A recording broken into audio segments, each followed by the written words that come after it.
Comment déclarer les revenus que tu gagnes sur Internet? Salut à toi! Si tu regardes cette vidéo, c'est tout simplement parce que tu veux rester dans la légalité, que tu ne sais pas s'il faut ouvrir une entreprise ou peut-être que tu as une entreprise mais que tu ne sais pas comment déclarer l'argent que tu gagnes sur Internet. Alors, c'est vrai qu'un business, ça passe à chaque fois par 3 phases. Première phase, c'est bon, je ne fais pas d'argent, je me lance, on verra plus tard. Deuxième phase, c'est une phase de panique qui se dit wow, l'argent rentre dans tous les sens, il faut que je déclare sinon je vais avoir des problèmes. Troisième phase, on repart de la première phase, mais avec les bénéfices de la deuxième. Ça veut dire qu'on a un système qui est fiable, qui est pérenne, on est dans la légalité et on peut envoyer pour augmenter son business. Avant de commencer cette vidéo, je voudrais dire que je ne suis pas juriste, ni avocat, ni comptable. Néanmoins, je vais vous parler de mon expérience personnelle d'entrepreneur sur le web depuis maintenant 2 ans.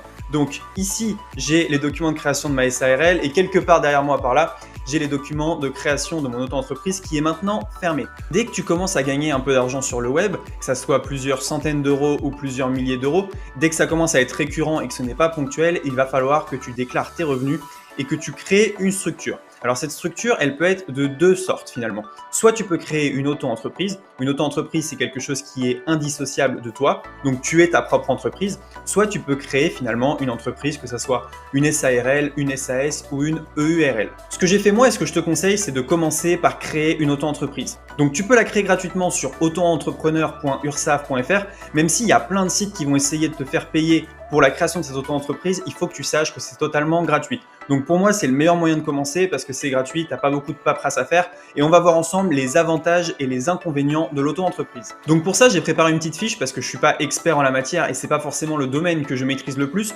même si j'ai fait pas mal de recherches, j'ai tout synthétisé pour toi et je vais te dire un peu voilà, quels sont les avantages, les inconvénients et ce que moi j'ai traversé. Déjà, un avantage non négligeable, c'est que tu peux tout créer sur Internet. Ça veut dire que tu vas sur autoentreprise.ursaf.fr, tu peux tout créer, ton activité et commencer dès demain à être dans la légalité.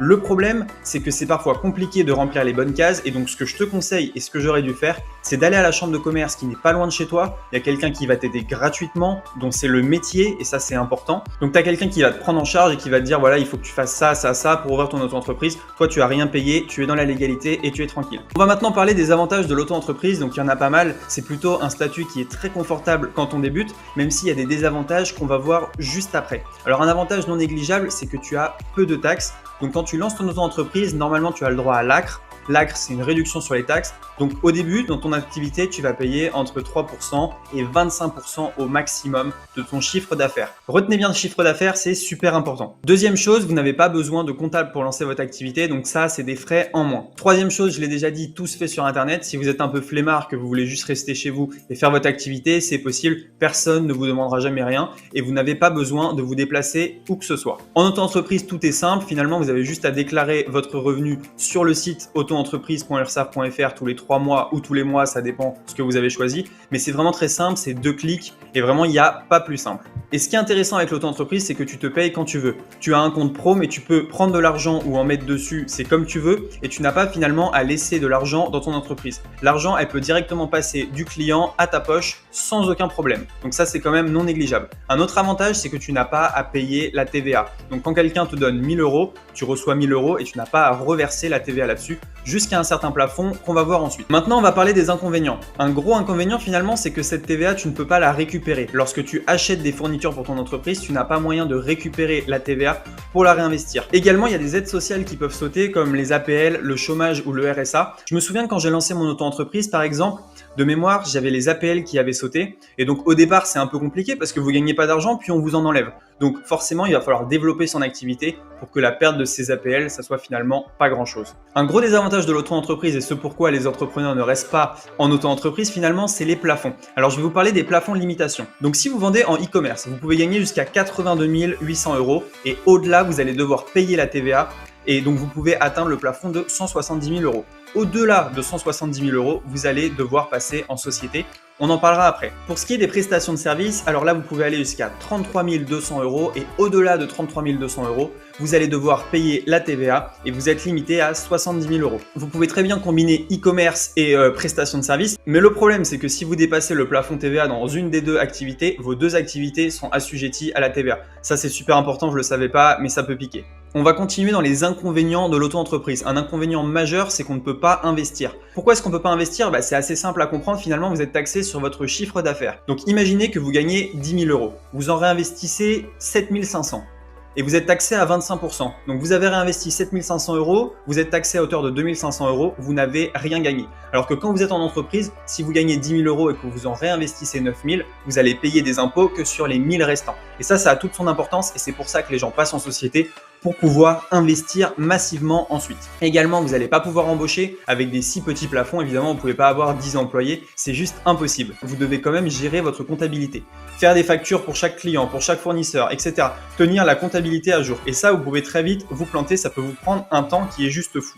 Un autre gros inconvénient, c'est qu'il n'y a pas de séparation personne physique, personne morale en auto-entreprise. Donc si vous faites faillite, c'est vous-même qui faites faillite. Alors que si vous êtes en société et que vous plombez votre société fait faillite, mais vous avez en fait une sorte d'écran parce que la société, c'est comme si c'était une autre personne. On parle de personne morale et donc finalement, vous pouvez perdre que ce que vous avez investi dans votre société, mais pas plus. Mon conseil, c'est que le statut auto-entrepreneur, il est super pour se faire une trésorerie, pour faire ses armes, pour commencer son activité.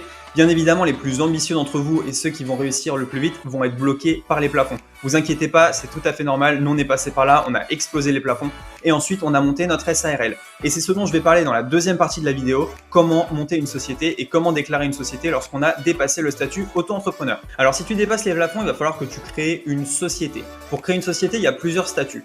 Il y a la SAS, il y a la SARL, il y a la EURL et plein d'autres statuts que je ne connais même pas.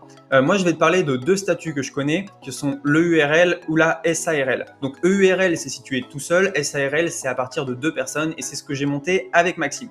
Donc déjà, la première chose quand tu montes une SARL, c'est que tu dépasses largement les plafonds auto-entreprise, que tu veux investir et que tu crois en la pérennité de ton projet. À mon sens, ça sert à rien de monter une SARL si tu n'as pas monté une auto-entreprise avant, parce que déjà, tu vas perdre plein d'argent que tu peux gagner grâce à l'auto-entreprise.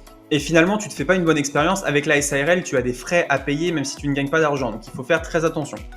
Donc, la SARL, je vais parler très rapidement des impôts. Donc, tu es imposé à 15% du bénéfice en dessous de 38 120 €. Puis après, tu payes 33% pour tout ce que tu gagnes au-dessus de 38 120 €. Sauf que la société, c'est pas toi. Donc, le compte de ton entreprise ne t'appartient pas. Tu peux pas te taper dedans, tu peux pas prendre l'argent que tu veux. Pour sortir l'argent de ton entreprise, il y a 2 moyens, les dividendes ou les salaires, où tu es aussi imposé beaucoup. En société, tu payes la TVA. Donc là aussi, ça fait mal, ça fait beaucoup de charges. Si tu as une société, il y a aussi un autre moyen d'être imposé que je connais pas très bien, qui est l'impôt revenu personne physique. Et donc là, tu auras différents plafonds. Tu peux l'utiliser dans les 5 premières années de création de ton entreprise. J'en sais vraiment pas plus. Moi, je crois que je suis imposé à l'autre système. En plus de ça, il y a la comptable que tu vas devoir payer entre 150 et 250 € par mois. Donc ça fait beaucoup d'argent à sortir à chaque fois, étant donné que la SARL, même si tu ne fais pas d'argent, il faut payer tous les mois. Alors je me souviens plus exactement de la somme, mais c'est quand même beaucoup. Je crois que c'est entre 500 et 1000 €. Donc il faut quand même avoir les reins solides et avoir un business qui tourne bien. Alors effectivement, ouvrir une société, ça pique, il y a énormément d'impôts, il n'y a pas beaucoup d'aides. Déjà, les dossiers de création, ils sont juste énormes. Si vous saviez le temps que ça m'a pris de monter la SARL, c'est juste dingue, entre la création des statuts, aller voir la comptable 15 fois, aller à la CCI, bref, c'est juste une folie. Mais une fois que c'est fait, c'est fait. Et il y a quand même de très gros avantages dont je vais vous parler tout de suite. Maintenant, je vais parler des gros avantages d'être en société, parce que oui, il y en a quand même. Premier gros avantage, c'est que vous pouvez investir massivement. Vous gagnez 10 000 €, vous investissez 10 000 €, vous n'avez pas besoin de payer d'impôts. Enfin, forcément, il y aura des impôts à payer, mais pas beaucoup. Et ça, c'est quand même très intéressant. Vous pouvez faire des effets de levier. Je mets 9 000 € en espérant que ça va me rapporter 10 000 € et que ça me rapportera 11 000, 12 000, bref. L'argent, je la réinvestis continuellement pour gagner plus d'argent et à la fin payer moins d'impôts proportionnellement. En SARL, ça c'est confortable. On peut aussi embaucher. Donc ça devient intéressant si vous voulez des employés, si vous voulez passer votre business au niveau supérieur.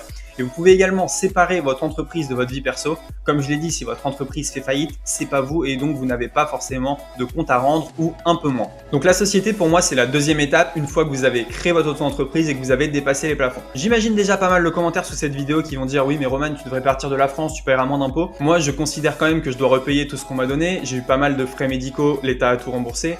J'ai eu une scolarité de la maternelle jusqu'à l'école d'ingénieur où on m'a tout payé aussi. Mes parents sont en bonne santé, j'habite dans un bel endroit. Bref, tout ça fait que j'ai envie de rester un peu en France. Ensuite, on verra si on gagne trop ou si on paye trop d'impôts. Mais vraiment, pour l'instant, je suis plutôt dans une optique de redonner ce qu'on m'a donné et je trouve ça plutôt sain. En plus, il y a ma famille pas loin, il y a mes amis. Et donc, partir de la France tout de suite, c'est vraiment pas prévu.